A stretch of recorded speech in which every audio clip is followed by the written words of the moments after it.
Hello everyone, this is Phivo Mystery Cases.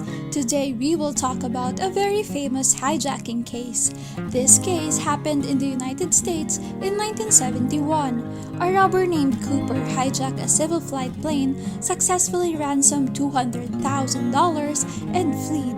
The FBI spent decades investigating and already had investigated more than 1,000 suspects, and everyone still couldn't find him. This is only the hijacking incident in the world that has not been closed so far. The reason why this case is so famous is not only because it is an outstanding case, but the whole process of this case can be compared to a perfect hijacking of a Hollywood blockbuster.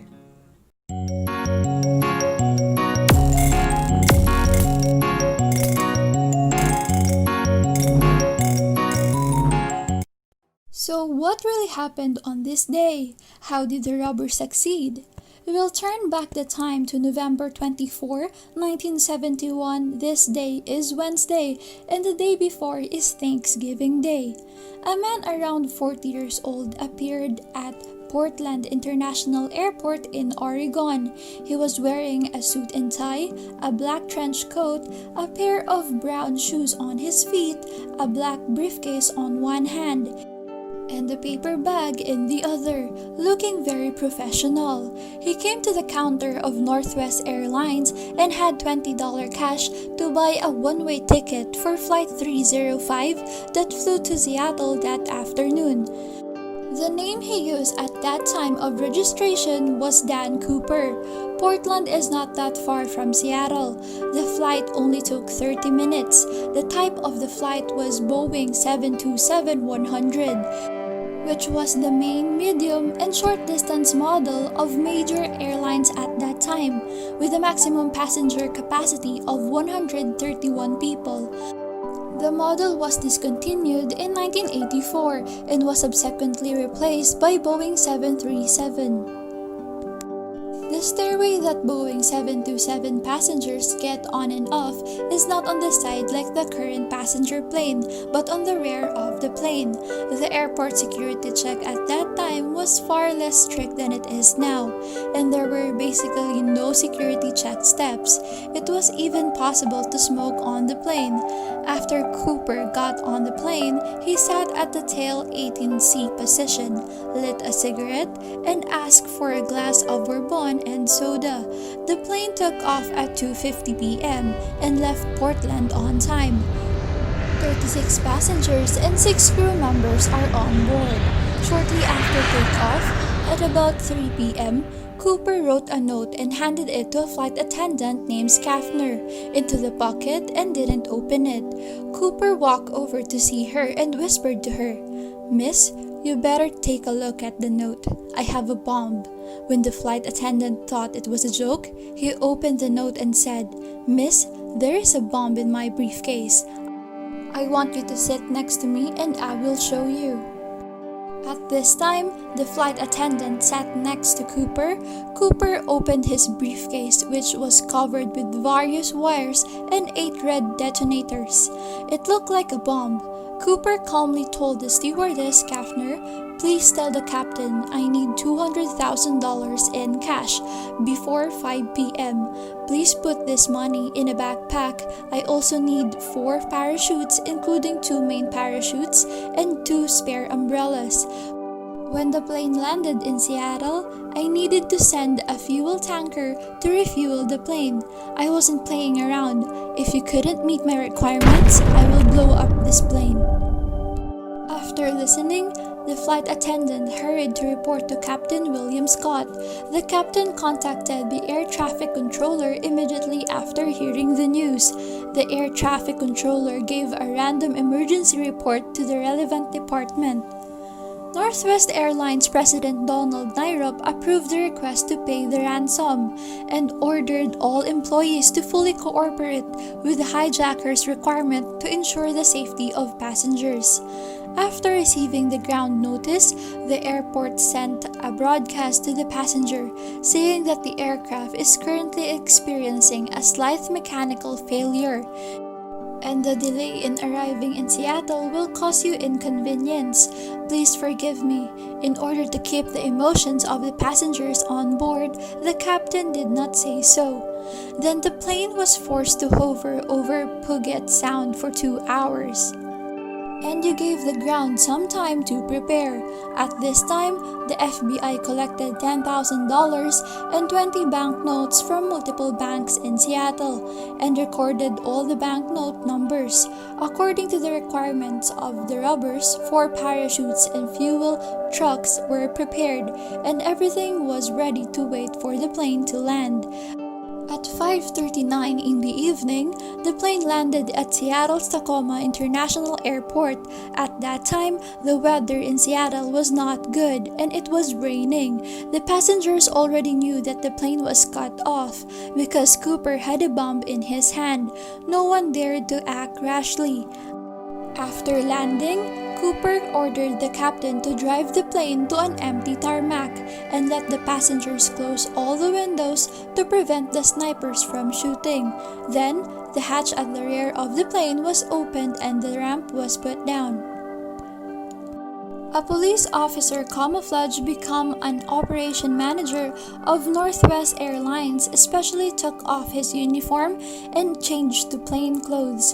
He delivered a bag containing $200,000 cash and 4 parachutes in exchange for the hatch at the rear of the aircraft. Cooper ordered all passengers to get off the plane.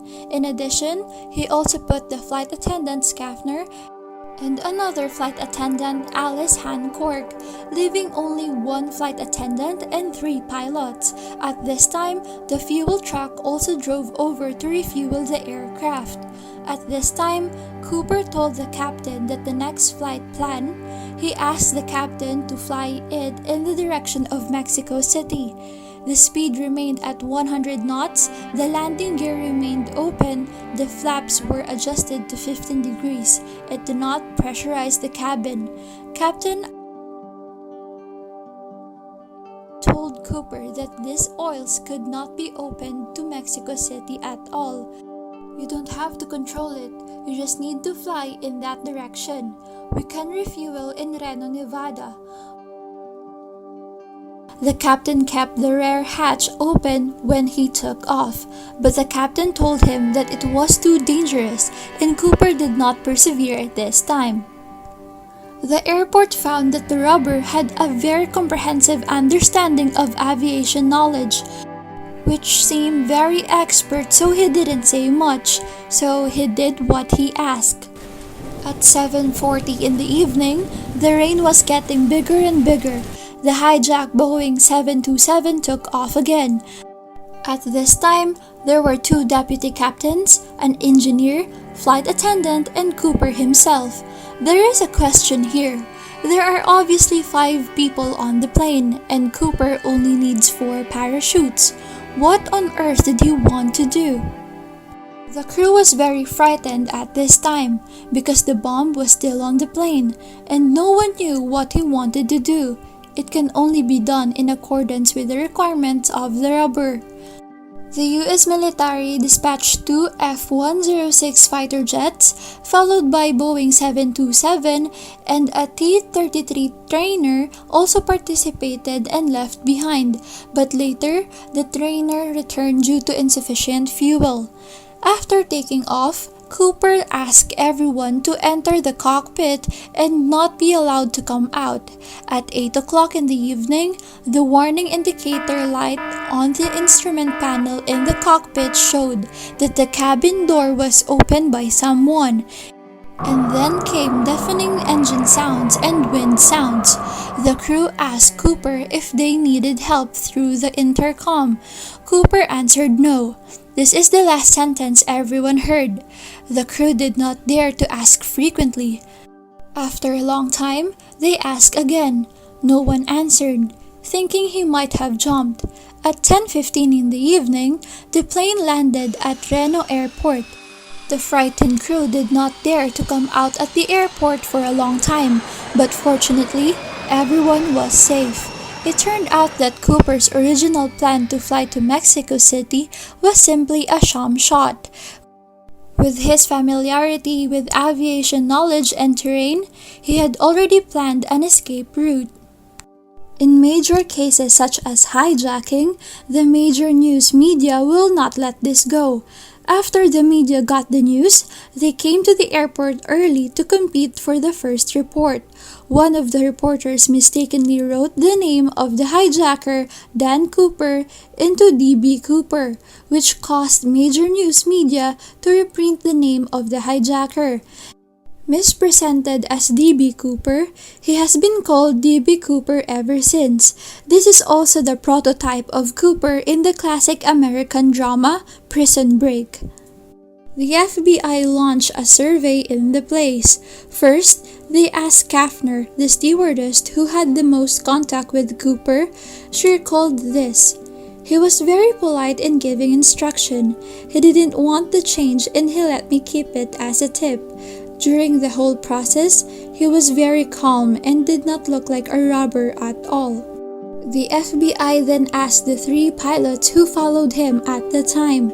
The 3 said that they had been staring at the plane and they did not see anyone jump. Investigators entered the passenger plane, and Cooper left a black tie, a mother-of-pearl tie pin, and the remaining 2 parachutes, and 66 unidentified fingerprints were found on the plane. There was no clue other than that. By the confession of the crew, the FBI speculated that the most likely time for the skydiving was to open the cabin door for 13 minutes. That is, at 8:13 p.m., the investigator calculated its best based on his skydiving time and skydiving position. It is possible to land at the southernmost area of Mount St. Helens, so the FBI dispatched helicopters and conducted a large-scale search of the area. It also sent a large number of ground agents to search the local farmhouses from door to door. However, nothing was found. Within a few months after the incident, FBI have been there for several times to search D.B. Cooper, but he leaves no traces at all. In the spring of March of the following year, the FBI dispatched another 200-member investigation team composed of the Army National Guard and volunteers to conduct an 18-day thorough search for Clark and Ghislaine. It was April. An additional 18 days was added, and the skeleton was found in an abandoned building, but it was later confirmed to be the remains of a female teenager who was kidnapped and killed a few weeks ago. It can be said that the FBI series of search operations is unprecedented and the collection intensity is very high, but there is still no clue. An FBI agent found that Cooper was very professional in the whole process, but only when it came to the most critical parachute jump, he seemed to have suddenly changed a person and seemed a little amateur. At that time, it was raining heavily, and an experienced skydiver would never jump in such a bad weather. The first one, it was too dangerous. The second, skydiving would be blocked by dark clouds. A colleague responded to him below. It was difficult for him to land at a designated location. Although the FBI investigated a lot of resources to investigate the case, they never caught him. But I also think that the bad weather is not only for Cooper. It should not be a coincidence to choose this day to hijack. The site was blocked by dark clouds, and it should not be known that Cooper was right. The 3 pilots behind may not even see the Cooper who is skydiving in such a bad weather. However, in the decades after the incident, the FBI received some evidence one after another.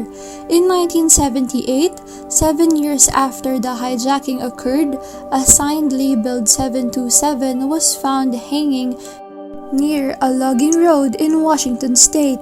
The sign of the ladder is on the route of the flight that year. 2 years later, in 1980, a boy and his father camped in a place called the Tina Beach. The boy found a broken bag in the beach. open it and see that it is full of cash with a face value of $20. The serial number on that information shows that the money belongs to the ransom in that year. The FBI speculated that the money fell into the river when skydiving and then floated to the beach. Then, the FBI sent someone to search the nearby beaches and found nothing. With the development of technology in January 2017, the FBI found that rare earth minerals such as sulfide silk and other same minerals in the particles on the trousers and ties in the pants were very rare in the 1970s. But there is a company that can be exposed to this rare element. Cooper is likely have been an employee of that Boeing.